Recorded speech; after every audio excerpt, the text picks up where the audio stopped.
Bueno, vamos hasta la ciudad de Guatemala a conversar a esta hora vía Skype precisamente sobre toda esta coyuntura y tema sociopolítico que se cierne sobre ese país con el analista Hugo Novales. Señor Novales, bienvenido, es un placer recibirle. Muchas gracias por la invitación. Gracias a usted por atendernos vía Skype desde Guatemala y por conectarse con nosotros.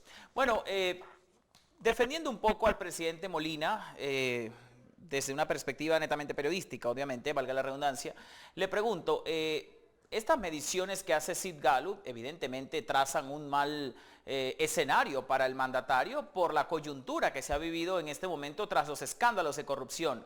Pero ¿quiere decir esto que toda la gestión de Otto Pérez Molina previo a esto es mala? No, ¿o sí? No necesariamente, lo que ha ocurrido en Guatemala es algo muy particular y es que el electorado guatemalteco desde hace mucho tiempo ha estado dividido entre un votante urbano de clase media eh, con niveles más altos de educación y un votante rural de clases más populares, posiblemente con menor acceso a la educación. Y usualmente el ganador de las elecciones tiende a verse apoyado más en el voto de uno de estos dos grandes grupos electorales.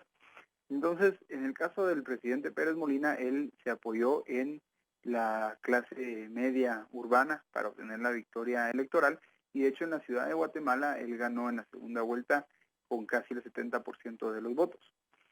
Ahora, los escándalos de corrupción que ha habido en los últimos meses precisamente le han restado credibilidad y legitimidad frente a este grupo que lo apoyó en las elecciones. Y es lo que ha determinado que descienda de manera tan drástica en las últimas encuestas de opinión pública. El grupo que tradicionalmente lo había apoyado ahora se siente defraudado y y esto se refleja naturalmente en las encuestas de opinión y se refleja también en las manifestaciones. Ahora, lo que me Eh, llama la atención, señor Novales, en torno a ese tema es que si esas elecciones generales no fuesen en septiembre, sino que se hubiesen adelantado, digamos, hasta el mes de mayo, el mes en curso, ningún candidato obtendría el 50% necesario para no ir a una segunda ronda. Aunque si se fuese una segunda ronda, el candidato de apellido Valdizón obtendría el triunfo. ¿Por qué Valdizón y no los demás?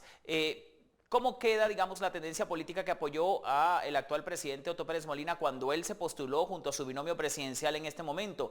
¿Es esa la que saldría beneficiada en una eventual convocatoria política antes de septiembre? Que no va a ser así porque la Constitución y las leyes lo estipulan. Pero ¿por qué Valdizón y no los demás? Bueno, en los partidos políticos guatemaltecos, a diferencia de lo que ocurre en la mayoría de países de Centroamérica, son partidos muy, muy débiles.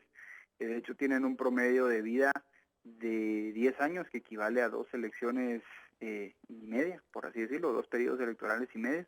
Y además, la mayoría ha participado únicamente en un promedio de 1.6 eventos electorales. O sea, Ujú. la mayoría de partidos políticos en Guatemala no ha participado en más de un proceso electoral. Esto lo que nos indica es que es natural, digamos, que no haya preferencia clara por varios candidatos o por muchos candidatos, salvo por el candidato que quedó en segundo lugar en la elección anterior, quien es Manuel Valdizón del Partido Líder. Manuel Valdizón ahorita lo que está haciendo es capitalizando con el conocimiento amplio que tiene entre la ciudadanía por haber competido en la elección anterior y haber obtenido el segundo lugar. Esto es una tendencia que ocurre comúnmente en Guatemala, pero que no es eh, deseable desde el punto de vista que no permite institucionalizar a los partidos políticos. Ahora, ¿qué es lo que ocurre con Manuel Valdizón? Manuel Valdizón actualmente tiene menos de la intención de voto que ha tenido cualquier otro candidato a estas alturas del partido.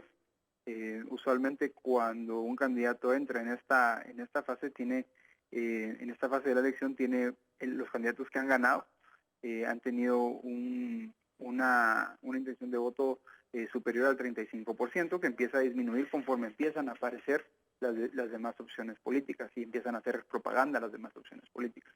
Entonces es previsible que la intención de voto para Manuel Valdizón se vaya descendiendo de aquí a la fecha de las elecciones conforme la ciudadanía vaya conociendo a los demás candidatos. Claro, aunque la campaña, digamos, está en pleno curso tras la convocatoria oficial por parte del ente correspondiente. Aquí hay un personaje que, digamos, cobra mucha fuerza porque, si se quiere, fue la génesis de todo este efecto dominó, y es la ex vicepresidenta Roxana Baldetti. ¿Qué se comenta en Guatemala de su paradero? Pareciese, por lo menos desde este lado de la acera, le pregunto para quienes estamos fuera de Guatemala, que el caso se olvidó, que con su renuncia fue suficiente para que, digamos, cobraran fuerzas otros escándalos como el del Seguro Social, como el de la reestructuración de la SAT y todo esto. Pero en el caso de la ex vicepresidenta, que según tenemos entendido cuenta con un arraigo que le impediría salir del país, todavía se está esperando por esa comisión del Congreso que realice la investigación. ¿Qué pasa en torno a ella y cómo ha afectado eso al desempeño sociopolítico de Guatemala en este momento? Bueno, la vicepresidenta se volvió algo así como el fusible de la crítica al gobierno desde hace mucho tiempo. La ex vicepresidenta Baldetti tenía un carácter muy histriónico, era muy proclive a aparecer en medios dando declaraciones poco ortodoxas o bastante controversiales. Entonces ella desde hace mucho tiempo se volvió como el pararrayos o el fusible que recibía todo el ataque hacia el gobierno, y obviamente cuando ella sale, cuando ella es retirada o cuando ella renuncia a su cargo, pues una parte de la presión que había en el gobierno se va con ella. ¿Qué es lo que está ocurriendo actualmente? La comisión del Congreso que fue creada para investigar su posible participación en hechos de corrupción, de hecho ya quedó sin efecto desde el momento en que ella es separada del cargo, porque esa comisión es específicamente para retirarle la inmunidad. Pero Que ahora no se le podría, investiga como una ciudadana normal, señor Novales. el problema acá es que se requiere que el Ministerio Público, el ente investigador, arme un caso en contra de ella, que de hecho no se había presentado antes de su renuncia. Entonces, en el momento, supongo, en que ellos tengan un caso, o en que la Comisión Internacional contra la Impunidad, que es un actor importante también acá, tenga un caso en contra de ella, seguramente se iniciará una investigación con todo lo pertinente.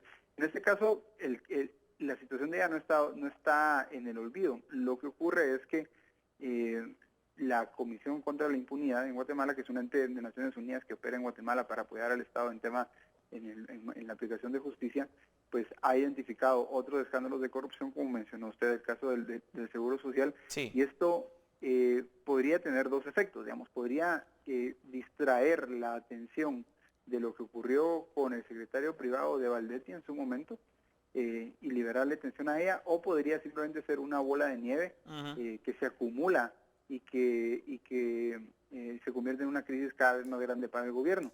De hecho, hay para este fin de semana otra manifestación convocada que se espera que tenga dimensiones similares a las que ha habido en Bien. las Una última últimas inquietud, semanas. señor Novales, para cerrar, por favor, esta entrevista con usted.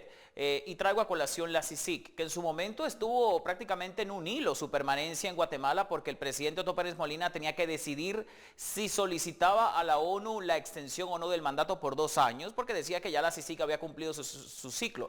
Por cierto, que la propia ex vicepresidenta Baldetti también en su momento lo dijo. Pero después de todo este tema, la CICIG fue la que quedó bien parada, porque fue la que destapó toda esa situación, y entonces, por el contrario, el gobierno de Otto Pérez Molina queda mal parado. ¿Cómo pasa en menos de 6 meses, que es lo que falta para septiembre, o pongamos 6 meses a lo mucho? ¿Cómo se perfilan las elecciones en Guatemala? ¿Quién le tocaría la titánica tarea, o a qué partido, según su perspectiva, le tocaría la titánica tarea de enmendar toda esa situación? Bueno, en el caso de Guatemala lo que hay es una crítica muy fuerte de los ciudadanos hacia la clase política en general. O sea, pasaron de ser manifestaciones en contra de Baldetti y en contra a veces de Otto Pérez, a hacer manifestaciones o protestas o expresiones de rechazo a la clase política en general. Y estas manifestaciones obviamente se concentran o se dirigen sobre todo a aquellas opciones políticas mayoritarias, ¿sí? A las que cuentan con más recursos, de las cuales hay más cuestionamientos sobre el origen de su financiamiento, y una de ellas es precisamente la opción que va encabezando las encuestas. Entonces, como le comentaba hace un momento, es difícil predecir cuál va a ser el resultado de las elecciones, Antes se tenía la idea, hasta hace poco tiempo se tenía la idea de que Valdizón iba avanzando con mucha seguridad hacia la presidencia, pero hoy por hoy eso está en cuestión, precisamente porque Valdizón es visto por muchas personas como la encarnación o la, digamos, el caso más representativo de esa clase política que hoy por hoy está siendo cuestionada.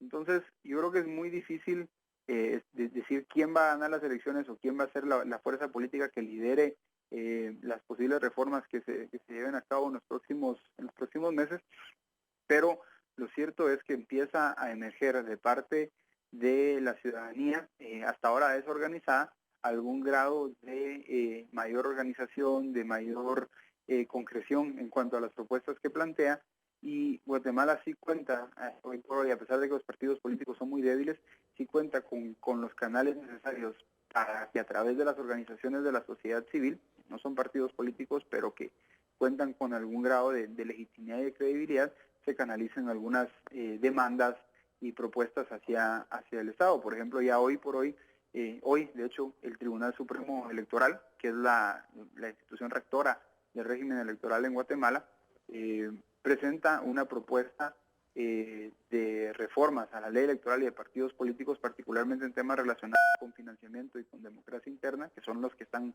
directamente vinculados con la corrupción.